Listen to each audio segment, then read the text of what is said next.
Ladies and gentlemen, welcome back to Big Time Talkers!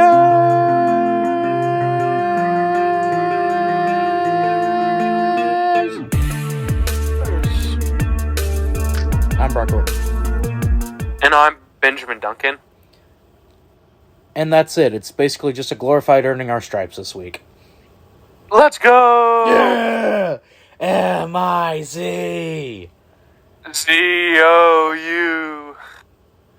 All the other schools suck. It's Tigers only. That's all we're talking about here on Big Time Talkers. Nothing else fucking happened. It's Tiger Country. Yeah, this is Tiger Country. Year of the Tiger. Yeah, oh god, I hope so. I think in the Chinese calendar it's Year of the Tiger, if I remember correctly. Don't give me hope. Don't do that. Don't give me hope. Don't give me hope. Not now. Not now. Ben, how are you doing today? I'm doing alright. Well, the trade deadline has came and passed. Ooh, are we gonna do the thing right here at the beginning, Brock? What? The trade deadline? No, we talked about it before talking about all this stuff. Go ahead. Alright, everybody. Well, as of us recording this, ESPN and CBS sent out the message, but Dodgers legend broadcaster Vin Scully has passed away at the age of 94. And if we could just get a little moment of silence here at the beginning of the podcast.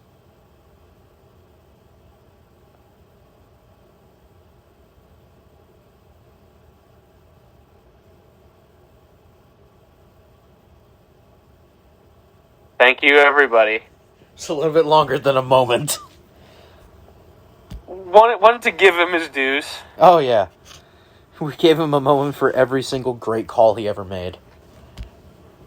Yeah, and speaking of Vin Scully, his 67-year stint with the Dodgers was the longest time spent by a sports broadcaster with any one team.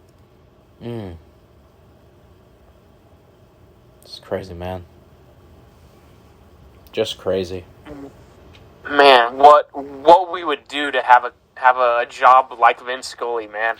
Listen, you ain't lying.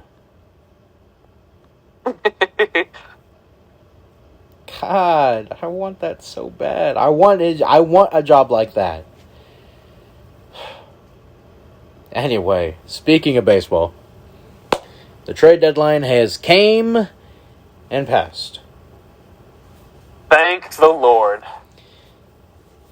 And the Royals actually did things. Some good things. Let's go. Two confusing trades, but two trades that needed to be done as well. We will start with the first one that happened almost a week ago. In fact, exactly a week ago, now that I look at it. July 27th, the New York Yankees finalized a deal to get Andrew Benintendi from the Royals. Thank the Lord. I mean, I'd rather he didn't go to the Yankees, but... And in return, the Royals got Chandler Chaplin, Beck Way, and TJ Sekman. Or Sekma, my bad. TJ Sekma? Sekma? I think that's how it's pronounced. I don't know. Yeah. So 3 players in return. One of them being a former Missouri Tiger. Damn right. Damn right, and I'll do it again. The next trade, which was a little bit of a weird one. The Royals then traded Emmanuel Riviera, third baseman, to the Diamondbacks for right-handed pitcher Luke Weaver. I thought that was definitely an interesting trade. It came out of nowhere. Yeah. Because Either they were down bad to get rid of him, or they were down bad to get a third baseman.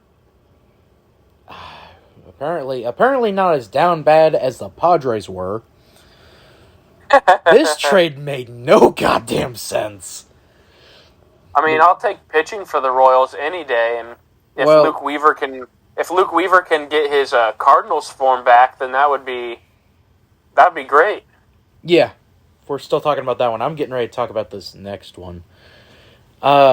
The San Diego Padres were wheeling and dealing today, getting as many good players as they could, and then they got to the Royals.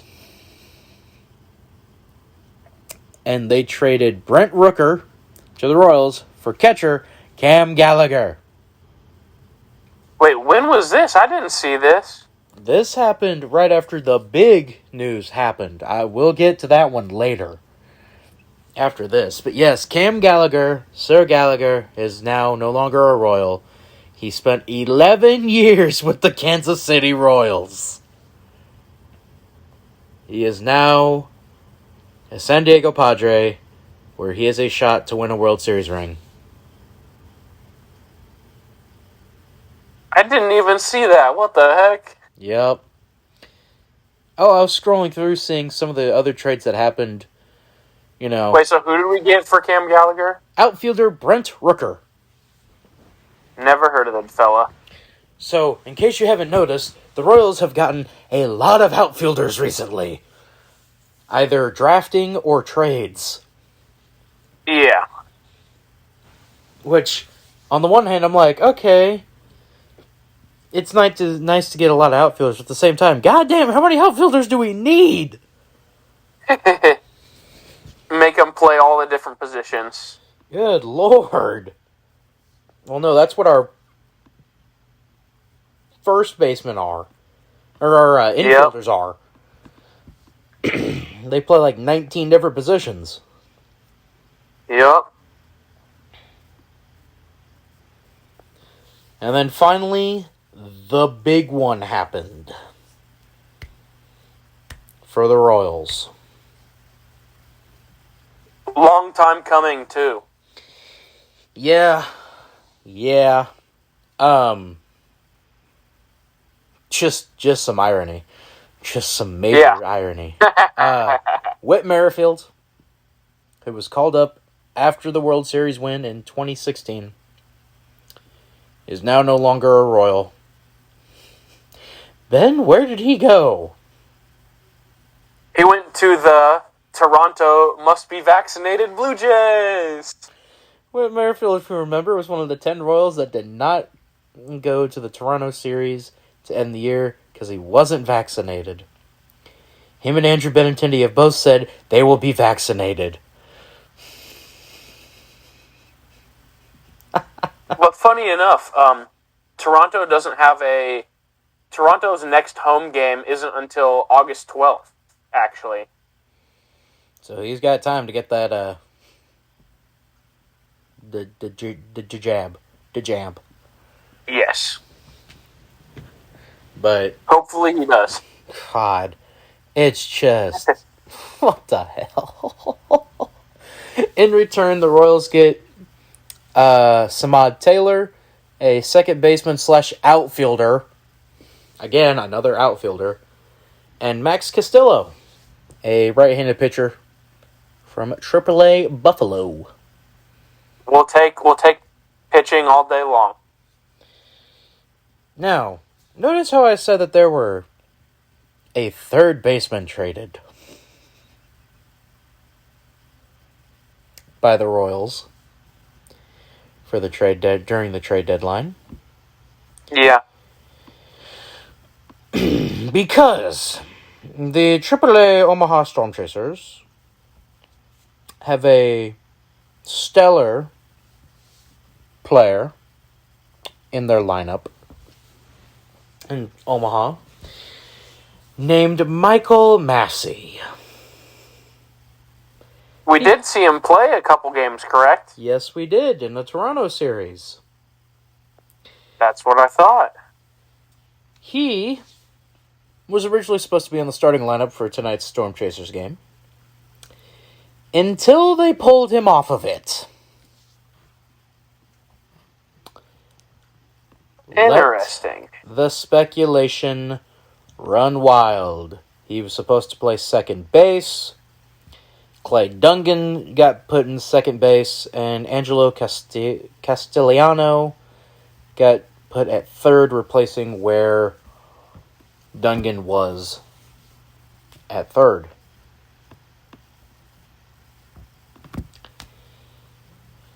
Now, let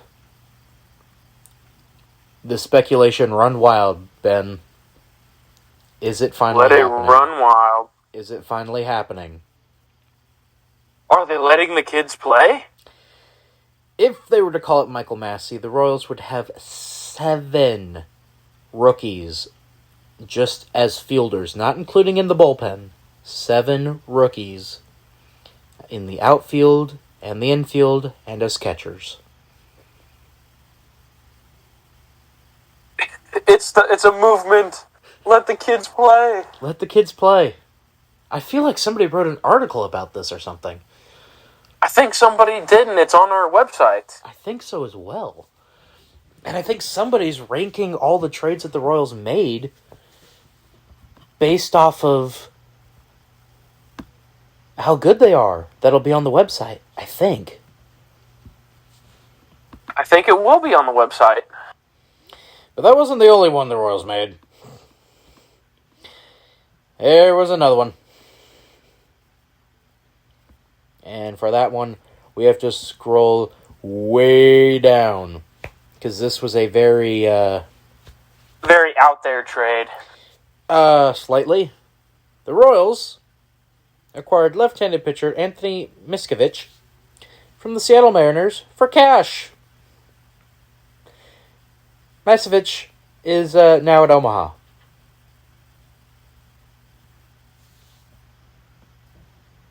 So, thoughts, Ben? We'll take pitching all day long, and hopefully our young guys can start doing well, and our pitching gets to where it needs to be. We all obviously kind of know, like, this year's definitely not our year. Oh, yeah, I could see that if we continue to get better with our young guys, and pitching finally can catch up, we might be there in the next 2 to 3 years. All right, let's hit the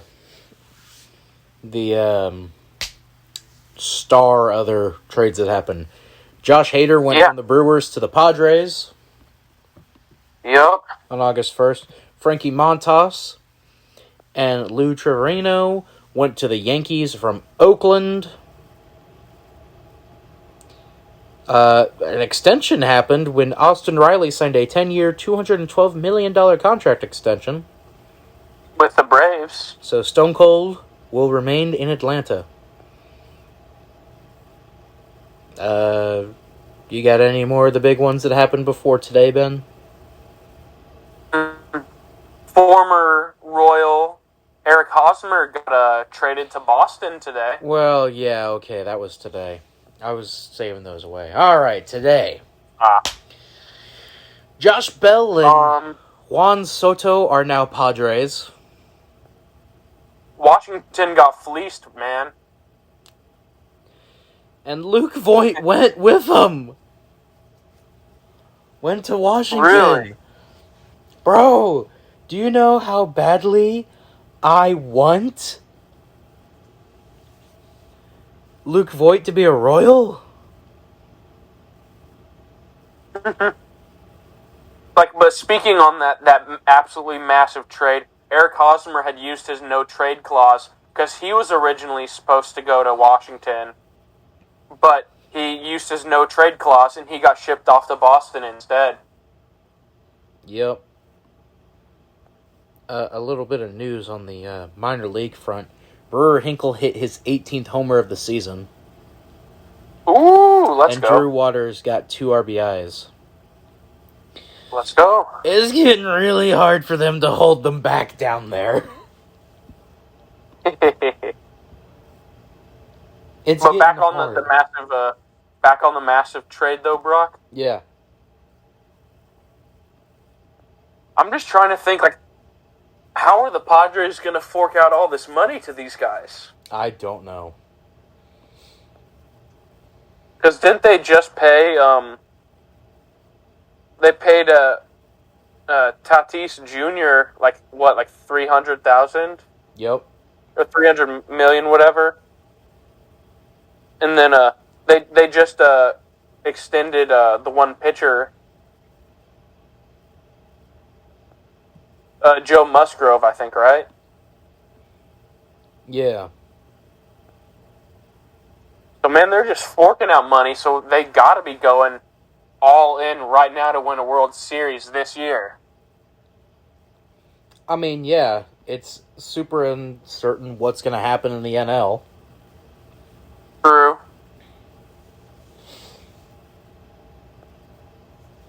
I got a little bit of more news if you want to know about Brent Rooker, by the way. Sure. Brent Rooker is 27. He hits 2.12 in 241 career MLB at bats. Where did the Royals get him from? The Padres for Cam Gallagher. So we traded weird trade. Well, yeah, it's a weird trade, but I mean, Cam Gallagher is a weird player, so. Also, I have my new favorite player that is in the Royals farm system. Okay. His name is River Town. Rivertown? River Town. Huh. And he just got promoted to Single A High, Quad City, River Bandits. Oh, you're 100% getting that jersey. Oh, if they sold that, I would be all over it. Oh my god. River Bandits, Rivertown. Rivertown on the River Bandits. Oh, yeah. Oh. I love this team sometimes, man. You know, have I said that recently? If I said that recently, I feel like I need to keep saying it. I don't know how recently, but it's good to hear it. You know, they may have lost today 9-2 when we're recording. Yeah. They may have lost 9-2. But they won the other night thanks to Daniel Lynch pitching an excellent game, and they won 2-1. Oh, that game was amazing. I'm just saying, the pieces are there for this team. You know, no, screw the rest of the MLB. We're going to talk about the Royals for a while here. Because when it all boils down to it, this is a pro-Royals podcast. We make no bones about it. All of us that come on this podcast that you hear, we were all born in Kansas City, raised in Kansas City, and we're all Kansas City Royals fans. Yes, sir. I don't know about you, Ben, but baseball was my first love. I know that's the same way for... pretty close, because, I mean, I started watching football and baseball pretty much a year apart from each other. Yeah. Tommy, it's the same way. Baseball was his first love. We are passionate about the Royals. I would go to more games if I had the opportunity to. But with Tommy... If we had the opportunity, free time, and money. Yeah. I've got the free time, it's just I don't got anyone to go with. But I'd totally go if I had a lot more free time. If you were up here, yeah. I would, yeah. But I love this team. This is my team. I will firmly state the major downfall of this team is its inconsistency. All over the place. All over the place. Pitching mainly the pitching. I will say that. Brad Keller getting shellacked tonight, dude. Yes. That hurt. Yeah. However, it's not just always the pitching. And quite a few of the times it is also the bats. Yeah. Like today, the bats went pretty cold. Mm-hmm. But I feel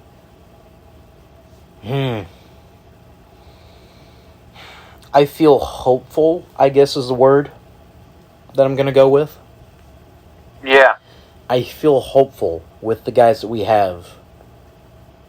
Moving into the future, I feel hopeful about this team. I don't know about the pitching yet. I don't know if that's in the pipeline or if it's going to have to be signs or trades or whatever.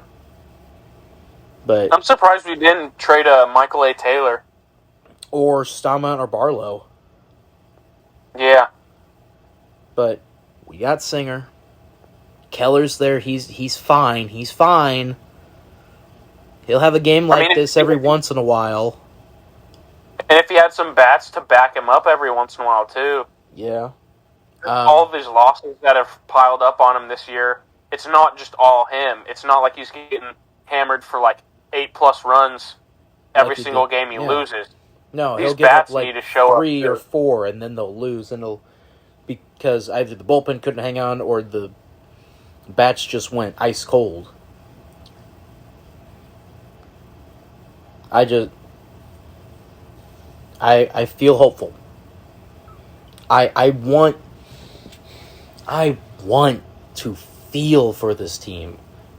I want this team to make me mad when they lose and make me mad when they have blunders. I don't want to be apathetic towards this team.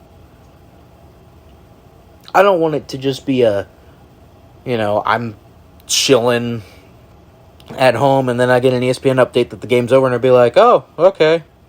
That sucks they lost, or, oh, cool, they won. I want to care. I don't like being the apathetic fan. I don't think anyone likes to be the apathetic fan. I was talking to my parents earlier today. My mom, who, granted, is not the biggest sports fan, but will still watch Royals games, didn't know who any of the people I was talking about today were. She knew Salvi, she knew Witt, she knew Benintendi. She didn't recognize anyone else's name that I said. She didn't know who MJ Melendez was. She didn't know who Nick Prado was. She didn't know who Vinny Pasquantino was. She didn't know. Because, as she said, they're just not that good. I shouldn't really invest my time if it's not really worth watching. Which is... It's the wrong approach to have. It truly is with this team. Because they're not bad. Yes, they're over 20 games below 500. Yes, the pitching is, I'm not going to say god-awful, but it's pretty damn close. It's pretty atrocious. It's atrocious. But there are several bright spots on this team. Brady Singer has finally become a sliver of what we hoped he would be. Zach Greinke has said he wants to stay a Royal while the team is losing. Bobby Witt Jr. has showed that he is a Rookie of the Year candidate. MJ Melendez the same way. Prado, Pasquantino are shown just how good they are.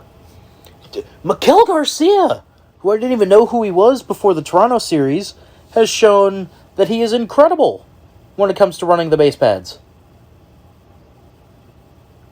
Mm-hmm.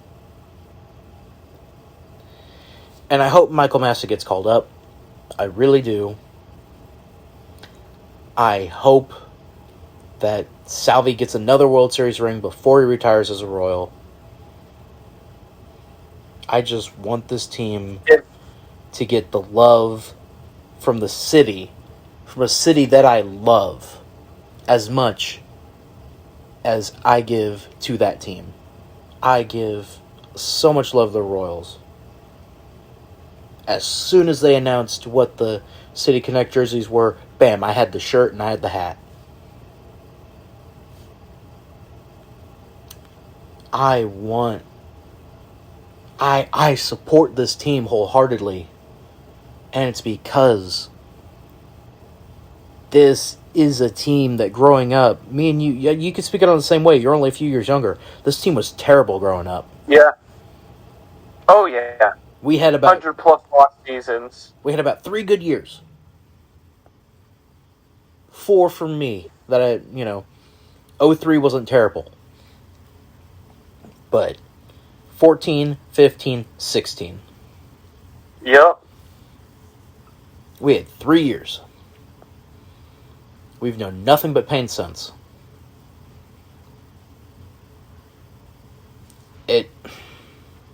I love this team. I want this team to do as good as they can be, because they deserve it. The city deserves... I shouldn't say the city, because the Chiefs.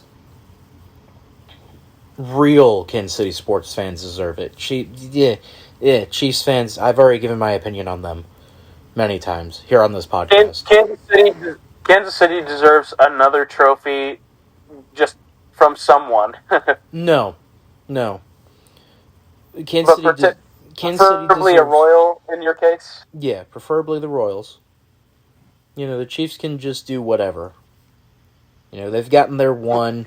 Everyone's on their bandwagon right now. Let them be on the bandwagon. Just be okay. Turn into the Steelers for the rest of the time after they won the Super Bowl in, 10? Just go to that middling level. Where you're still in the playoffs. People, you win your division, you go to the playoffs, you win a few games, you make some AFC Championship appearances, but that's about it. Do that. Let the real sports fans who actually care about the teams that they should care about in this city, let them focus on the Royals. Because I feel no more passion. Maybe Mizzou's the only team I feel as passionate about as the Royals. And you can speak to that as well. Yeah. But, are those the same thoughts you have when it comes to the Royals and such? Because 100%.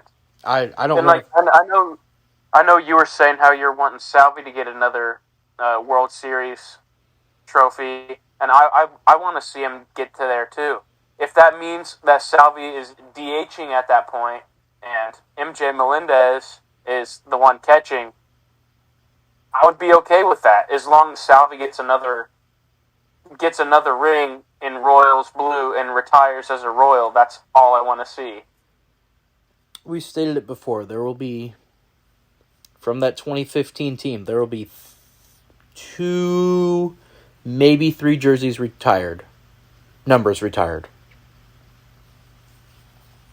4, 13, and I think they got to retire number 30. They should. Just because it should be. That stretch he had was insane for as short as it was. Yeah. R.I.P. Ace. But it hurts to think about still. Yeah, it really does. But yeah, I love this team. I really, really do. I hate seeing them be like this. I had so much excitement after last year. Where they were just a few games below 500. Just a few. And here we are in the beginning of August now, and they have 41 wins. 63 losses.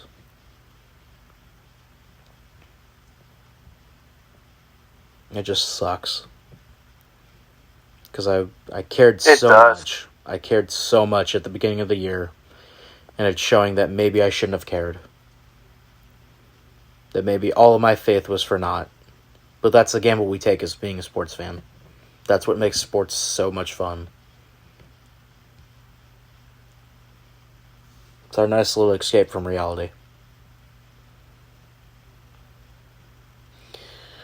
Anyway. Moving on. I'm going to start crying otherwise. You have some NFL news? Sure. I had one last baseball thingy here. But,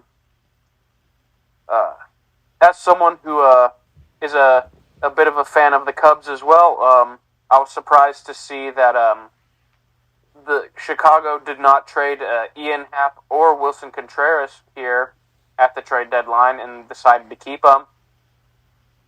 Yeah, that was pretty surprising. I know as like a fan of Chicago and from what I've seen from other Chicago fans, while yes, we're happy that two of the best players on the team are still here, if Chicago had traded them away here, from what I've seen, Ian Happ and Wilson Contreras said that they, like, for the most part, would almost 100% come back and re-sign with Chicago in free agency. So Chicago, if they did trade them away, they could have probably got something, but then they would have come back to Chicago almost guarantee in free agency. Oh, yeah.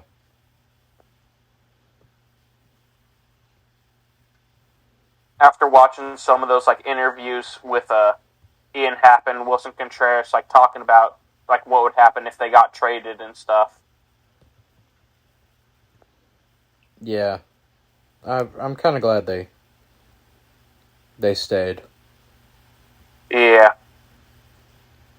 I'm just glad neither of them are a Yankee or a Dodger. God, you have no idea. Oh, and that just reminded me, Joey Gallo's a Dodger. Yeah, Yankees fans got their wish. They're free.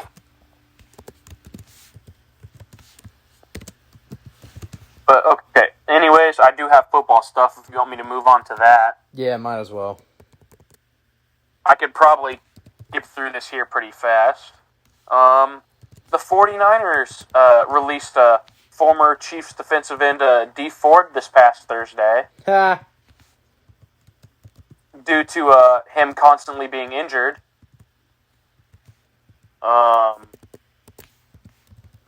Former Seattle Seahawks linebacker KJ Wright retired after 11 seasons the other day.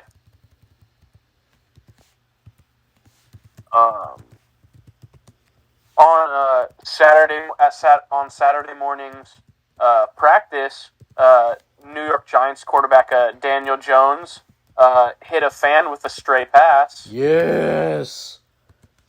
And the fan happened to be special needs, so yikes to Daniel Jones.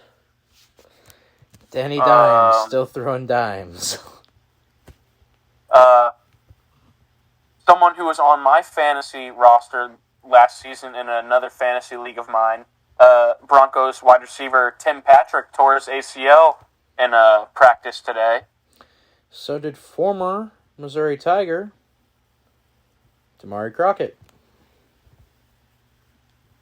Then the other day, Kyler Murray's contract got altered, and the Cardinals took out the part about him independently studying film for 4 hours a week.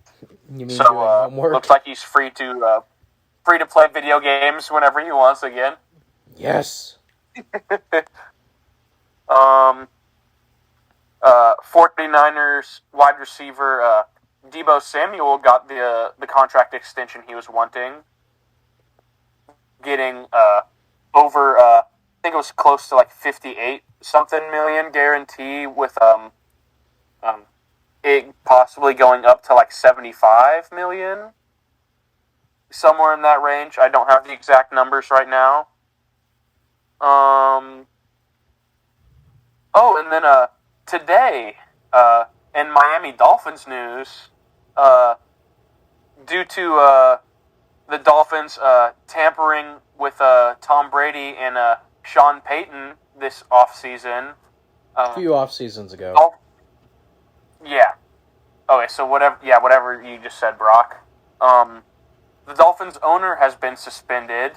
The team has lost their 2023 first-round draft pick, their 2024 third-round draft pick, and their general manager has been suspended until October 27th. Not like Miami had many draft picks to begin with after they sent all of theirs to the Chiefs for Tyreek Hill. No, not at all. And then the Chiefs the other day signed a veteran defensive end and former Bengal and Seahawk, Carlos Dunlap. As we see, as another year goes on and moves by, with the Chiefs signing a veteran defensive end to a 1-year contract to see how that works. Yeah, that's becoming more and more common for them. I mean, I think it's good for the young guys, considering it can give them different learning opportunities from the veterans, but then it's just like, we also don't have someone that's steady and will continue to be there for who knows how long. Yeah. Instead of these short little 1-year contracts. Yeah. Oh yeah, and they're paying Carlos Dunlap 1 year, $8 million.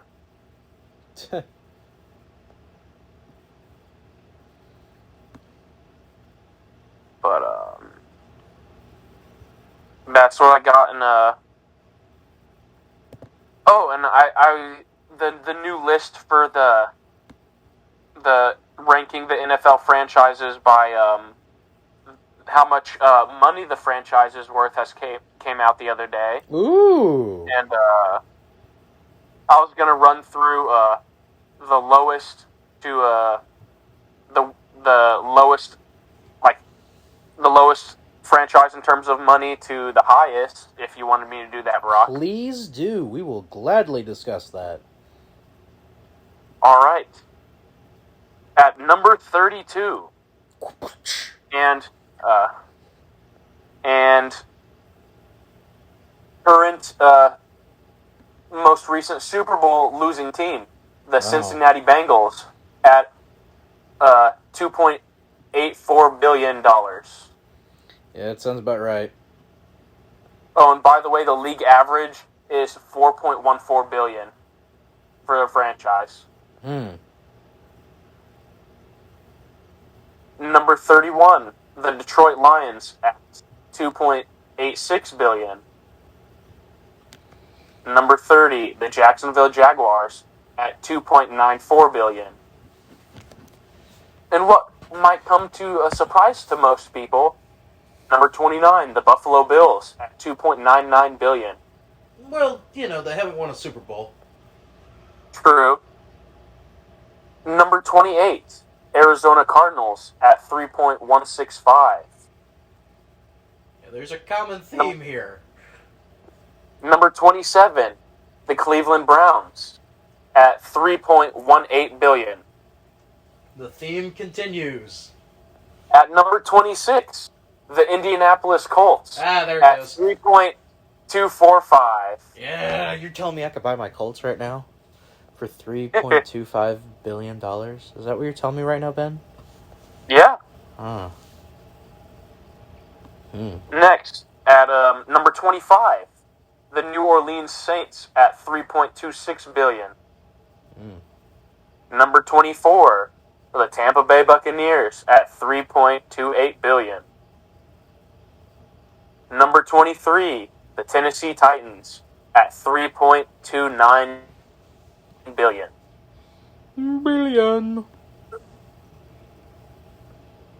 Then, at number 22, the Carolina Panthers at $3.36 billion. Number 21, the Baltimore Ravens at $3.435. At number 20, the Kansas City Chiefs at $3.54 billion. Seems a little low for them, but, you know, it is Kansas City. That's what I was kind of thinking, too.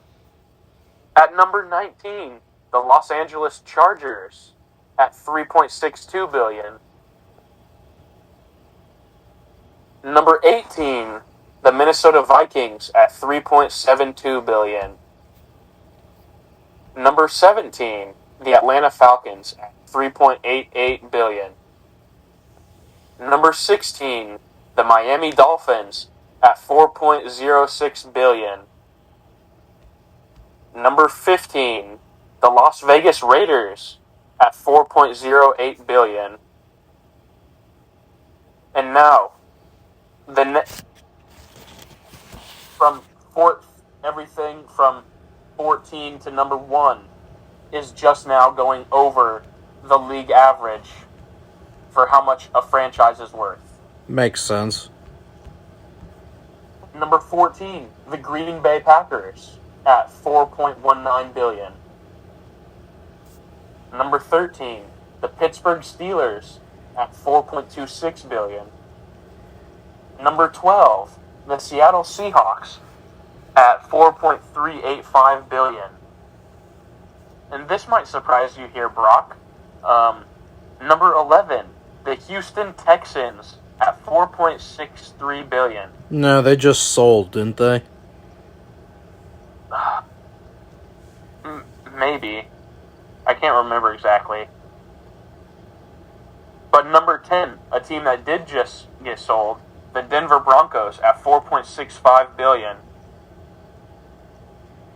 Number 9, the Philadelphia Eagles at $4.7 billion. Number 8, the Washington Commanders at $4.78 billion. Number 7, the New York Jets at $4.8 billion. Number 6, the Chicago Bears at $5 billion. Number 5, the San Francisco 49ers at $5.18 billion. Number 4, the New York Giants at $5.73 billion. Brock, do you know any of the team names I haven't mentioned yet? The Rams. So I haven't listed off the top 3 yet. Yeah, the Rams you haven't mentioned. That is true. The rest, the Cowboys and the Patriots. There you go. At number 3, the New England Patriots at $5.88 billion. Number 2, the Los Angeles Rams at $5.91 billion. And finally, at number 1, the Dallas Cowboys. And Brock, let me remind you and all of our listeners that the Rams in second place were at $5.91 billion. Yeah, we about to see how much of a gap there is. The number 1 ranked Dallas Cowboys are at $7.64 billion. Yeah. Yeah. That's a full, like, $1.7 billion gap right there. And then, funny enough, I'd found it that, with the Cowboys being valued at the $7.64 billion, that puts them $630 million in advantage to the number 1 valued baseball team in the MLB. Do you know who that happens to be, Brock? No. The New York Yankees. Oh, yeah, that makes sense. But, yeah. That's the list of the top, from 32 to number 1, the highest valued teams in the NFL. There you go, as read by the wonderful Ben Duncan. What will he have for us next week? He will have a list ranking the top 5 cheesesteaks. I don't know. I do have my 3 things, but I don't feel like going directly into that after I listed off all of that stuff. No, I don't blame you.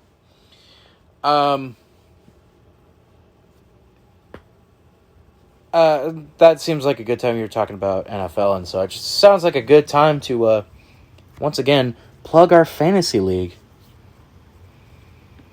As we have, finally, all the members of B-Card Entertainment in the league. Are we for real? All members are in the league now? All of the B-Card Entertainment people are. All of our staff are. However, we still have the 6 openings for the fan base. So, I have the names of each of the teams. And damn, are these some weird names.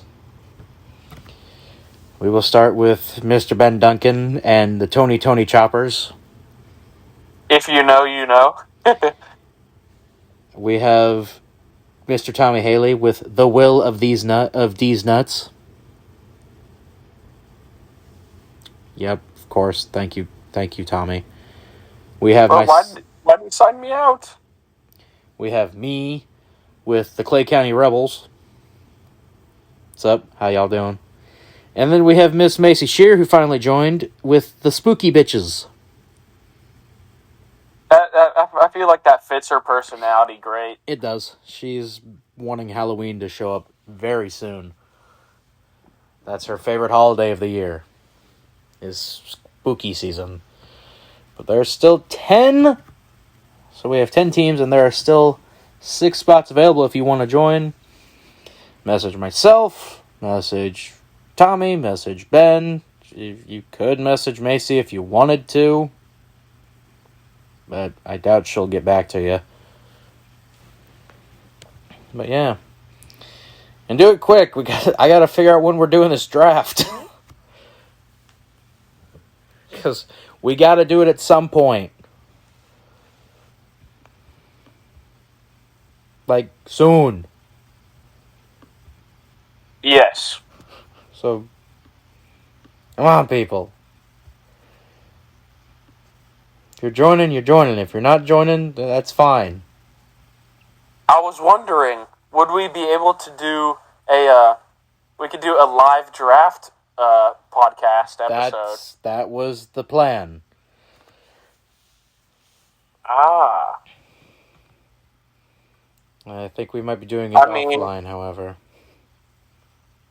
I mean, as of the scheduled day for it currently, I could do that day, but it would have to be later. Yeah, and that's the only thing with Macy, so we will see. We will talk more. We shall discuss. Convene in our personal group chat that we have as to the plan. So, what else do I have? Let's see. What did the Mr. Haley send me? So I can see what we got here. Yes. Some wrestling stuff he was talking about. Ric Flair had his last match on Saturday. He bled a lot. Or Sunday, my bad. Sunday. He bled a lot, but he's alive. He's alive. So, yeah, there you go. So, also, Drew Lock should be a Hall of Fame quarterback when he's in Seattle. Just saying. I would love to see that happen, but we'll just have to see what happens. Yeah.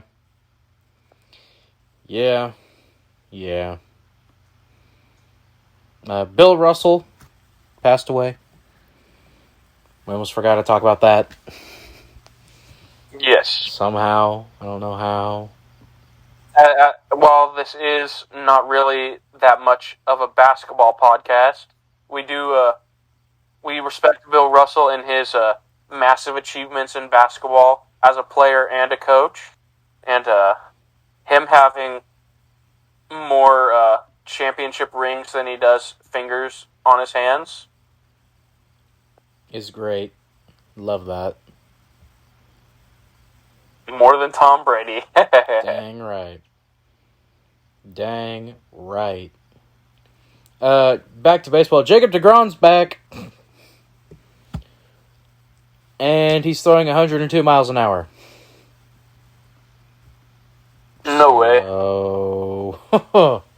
Oh, and in terms of baseball news, Brock, Yep.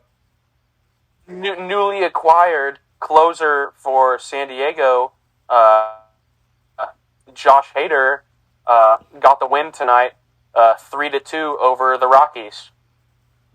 Wow, they defeated the Rockies. What a surprise. At least it wasn't 13-5 like the first game of the doubleheader today. Yeah, there's that.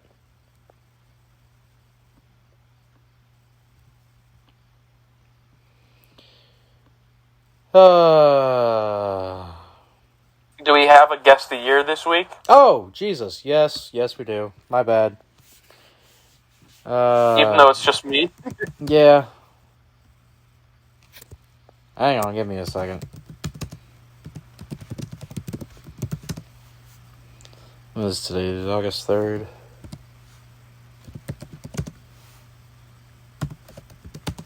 Yeah, we're going with that one. Alright, here we go. Oh, yes, we're going with this one. Oh, this is a glorious one right here. Oh, yeah. Oh, wow. Yeah, we're going with this one. All right, so July 3rd, the Kansas City Royals, after losing this game, were 41-64. God, that sounds familiar. And they lost to Tampa Bay, 58, who were 58-48 on the year, 10-4. Ben, I need the year from this team. Now, I'm giving you this team because this could be a lineup for the Royals for about 7 years. Batting first. Lord. Batting first. The left fielder, David DeJesus.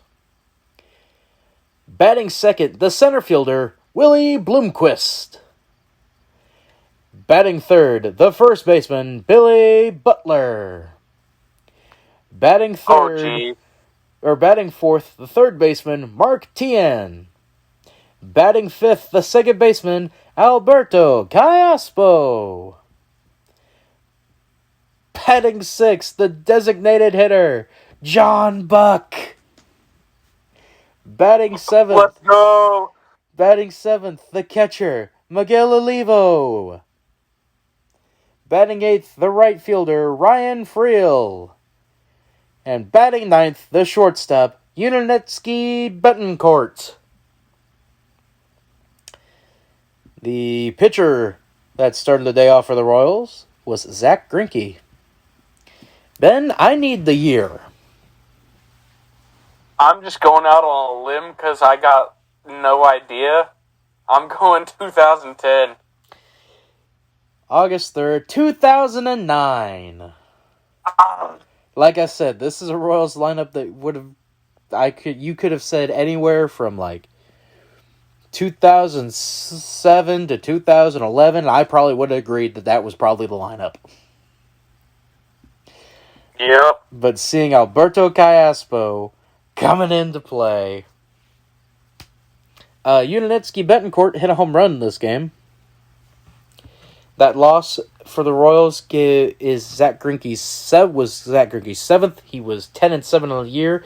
They lost to Scott Kazmir.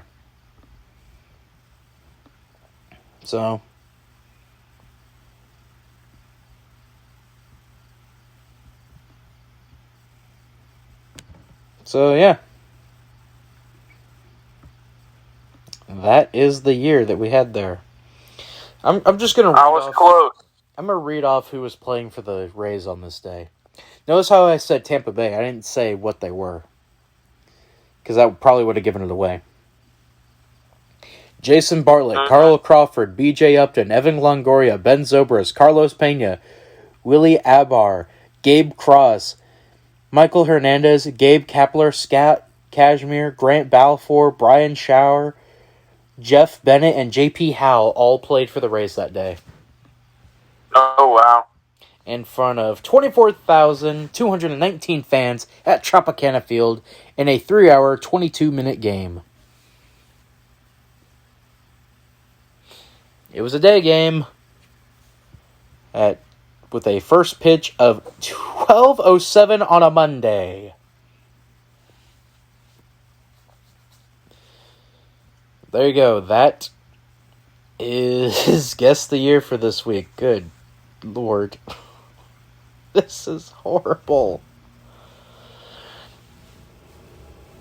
I'm sorry, but I'm literally looking at this lineup and I'm going, God, I have so many memories of Alberto Callaspo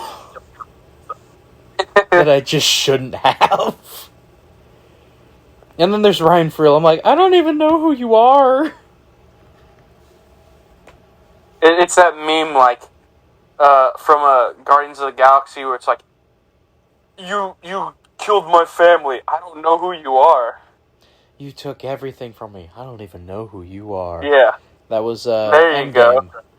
Yeah, apparently 2009 was his final year. They apparently traded for him from the Chicago Cubs. What the hell? He only played 18 games for the Royals.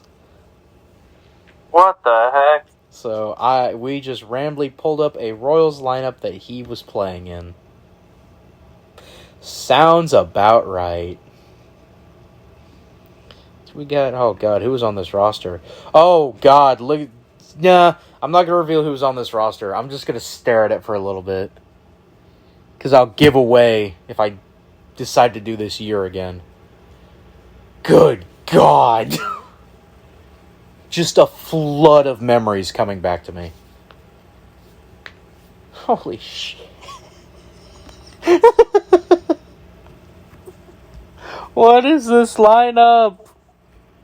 I don't know, man. What is this team? I remember so many of them so well. Oh.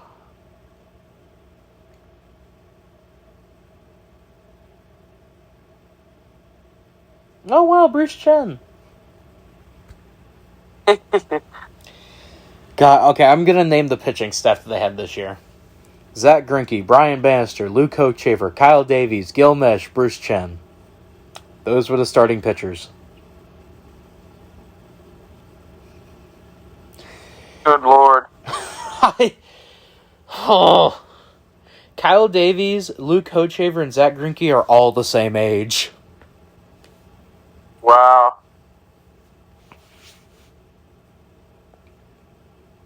I just... what the hell? Oh, Jesus. A flood of memories looking at this Royals roster. Anyway. We're not doing the top 5 this week because there's no Tommy. And I really want to do that with him. So. I could do my 3 things for the week. Yep, that's kind of where I was going. It is now time for Ben. Is it just 3 things?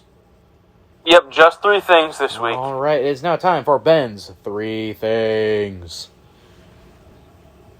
First, I'm gonna start it off with on Sunday. I don't know if you and Tommy covered it, Brock, but on Sunday, Brock Lesnar flipped the wrestling ring with a tractor. Okay, so that was actually Saturday, and I'm not part of We Are Not Entertained. Okay. I am not part of Yeah, We but Are I just Not thought that was Entertained. crazy. Yeah. Bringing on a full-on tractor. Yep. And flipped a ring. Yep. Yup. SummerSlam, baby. My next thing was it was on this past Sunday, but Los Angeles Angels pitcher Reed Detmers became the first pitcher in 7 years with a no-hitter and an immaculate inning in the same season. Nice. So, good for him. Explain to the people at home what an immaculate inning is.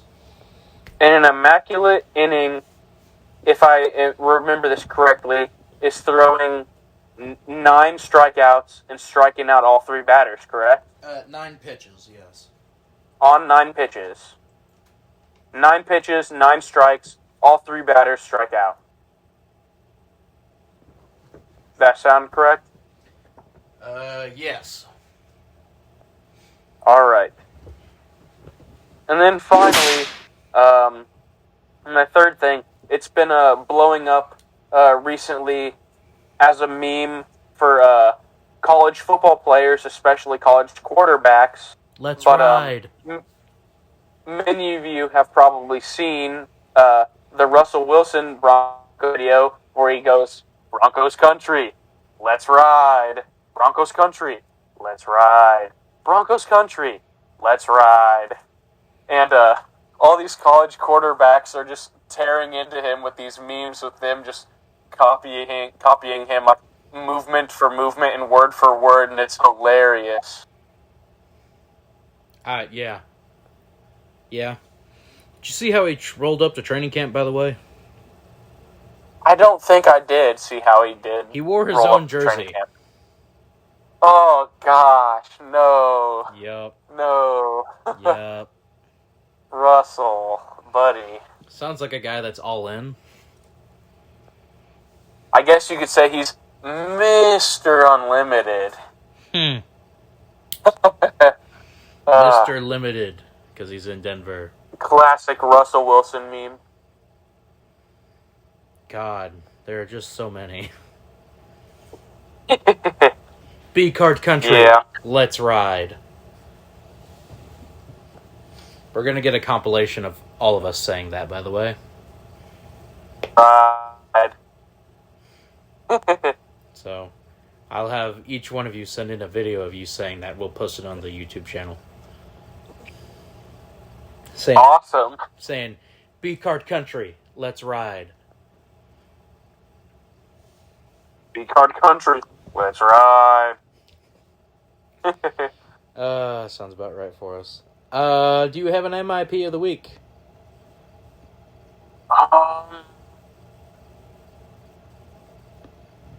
I guess,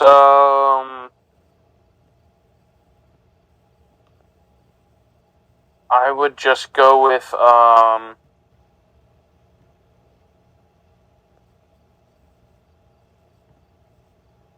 go with, what the Dolphins did with, getting suspended. Alright, you're going with the Dolphins. Yeah, the Miami Dolphins, front office. Alright, not a bad one to go with. I'm going to go a little bit different sport. I'm going to go with the Colorado Rockies. For once again not making a trade at the trade deadline. And Chris Bryant's injured again.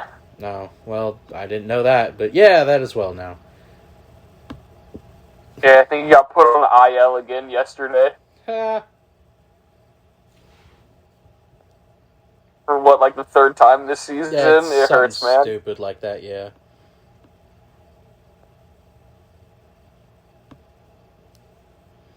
But yeah.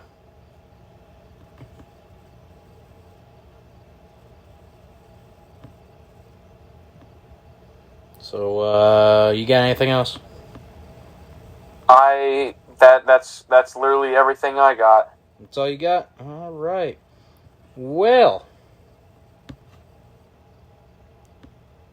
I think this has been pretty eventful for just 2 of us on here today. Yeah, I'm not gonna lie. This is a little bit more than I thought we were gonna be getting. But, Ben, we have an episode of Earning Our Stripes coming out today. We do. And it's a good one. It's a good one. It's a very good one. Nothing too crazy talked about, but it's a good one. Yeah. We next week we might be doing a, I don't know. We could. You know.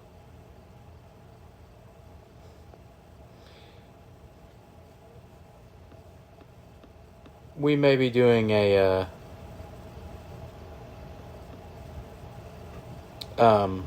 going through the Missouri Tigers shop and... The Mizzou Tiger team store. Yeah.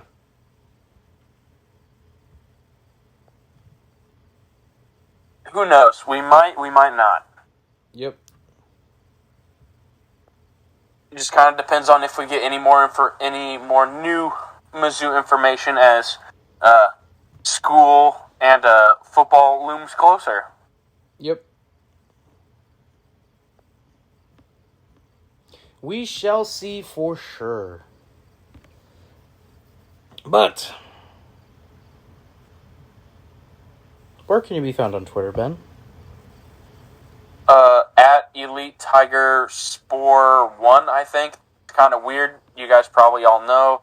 Since the name's super long, it just put like a number at the very end. But as long as you look up Elite Tiger Sports, you should find what you're hopefully looking for. Where can Tommy be found on Twitter? Dude Rex _14? Dude _Rex 14. Messed it up again. You're good, dude. Dude _Rex 14. Yes. The D and the R are capitalized. Macy Shear can be found on Twitter at Macy _Shear. The M and the C are capitalized on that. I can be found on Twitter at Brock Gorton 99. The B and the G are capitalized. Ben, where can the YouTube /website / everything else Twitter be found? B Card Entertainment. Nope. B-card entertainment.com. Oh, okay. You were going with the website. Yeah, I was talking about the Twitter. The Twitter is at capital B CAR capital D No. YT. No, it's No? at BCardYT. Capital B, capital C, capital YT. I should have known this by now. Yeah, you should. You've been on enough of these podcasts now. Yep. Oh, alright. Here's actually an interesting list that we could talk about right here. We now have the most wins in the NFL regular season since 2015. Here are the top 10, Ben. Any guesses who was on this top 10 list? Since 2015? Yes. Any guesses? Patriots. They are number 2. Any other guesses? The Chiefs. That is the number 1 team. 83 wins. The Patriots was 79. Okay, so they're pretty close. Any other guesses? You're not the Cowboys. Nope. No, there are some surprising ones on this list. Bills? Yep. Number 10 with 64.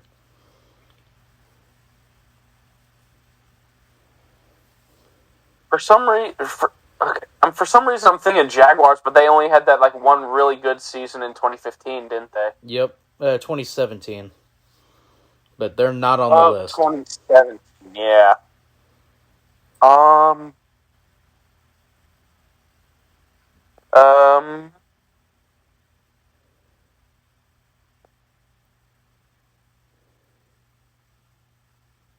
Seahawks? At number 6 with 69 wins. Nice. Nice. Here, I'll just give you the list. We could talk about it Steelers. afterwards. Number 1, the Kansas City Okay. Chiefs. Number 2, the New England Patriots. A tie for third with the Green Bay Packers, Pittsburgh Steelers, and New Orleans Saints with 72. Seahawks at number 6 with 69. 7th is the Los Angeles Rams with 66. A tie for 8th between the Vikings and Ravens at 65, and the Bills at 10th with 64. Interesting. Did you think the Vikings had won that many games since 2015? I did not. I did not think that they would have done that, but then again, they did get pretty close in 2017. Again, these are only regular season wins. Yeah. So, that's incredible. But yeah, Chiefs, most wins since 2015. Here come the Chiefs fans in the comments. Normal Chiefs fans or the bandwagon ones? Yes. Yes.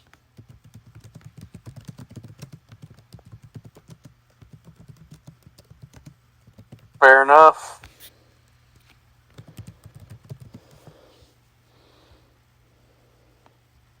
Got anything else? I do not. I didn't upload anything new to the blog. Did you? I had a whole bunch of videos go up on my YouTube channel this past week. But nothing on the blog? No new blogs? No new blogs. I will hopefully be getting you some. Ooh, people can hear from before classes start. Mm. About Mizzou stuff. Oh, excellent. Because I feel like the website is needing some Mizzou content. Well, I will be providing some of that here with with an article that I'll be posting this week. Excellent. Yes. So, thank you for tuning in to this edition of Big Time Talkers. It's basically just pretty much a glorified earning our stripes, just we didn't talk about Mizzou. Which is not necessarily a bad thing. Now is it, Ben? Nope, not at all. Alright. If you enjoy listening to me and Ben talk, you can listen to Earning Our Stripes, where me and Ben talk about Mizzou athletics and daily life at Mizzou, probably with Ben here coming up. Yep. Mr. Tommy Haley talked about SummerSlam, Ric Flair's last match, and Ring of Honor's Death Before Dishonor on We Are Not Entertained. That video is live. And Miss Macy Shear put out an episode of the Sheer Shit podcast. So, if you enjoy either weird stuff or professional wrestling, go check those out. Those are up on the YouTube channel. Those are YouTube channel exclusives. And, as well as Earning Our Stripes, which will be coming out either just before or just after this one. This podcast that you're listening to right here. Do not know yet. Ben, do you have any more videos scheduled for your YouTube channel? I currently need to make some more, but there's plenty of newer content on my channel as of me uploading all this past week. But I should hopefully have some new stuff up here soon.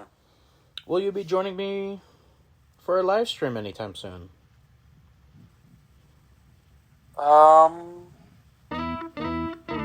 Maybe I just have to get more information on that. Yeah, we will see what we will do there. We'll talk off air and figure that out. I think Mr. Haley might be coming out with a video on the channel here soon. I don't know. I'm talking to him about it currently. But it's an interesting one. It really is. It's also one I think probably needs to be made. But other than that, I've been Brock Orton. Ben Benjamin Duncan. And until Earning Our Stripes, have a wonderful rest of your week, folks. Stay safe, everybody. and drink water. It's hot. Peace out, Girl Scouts.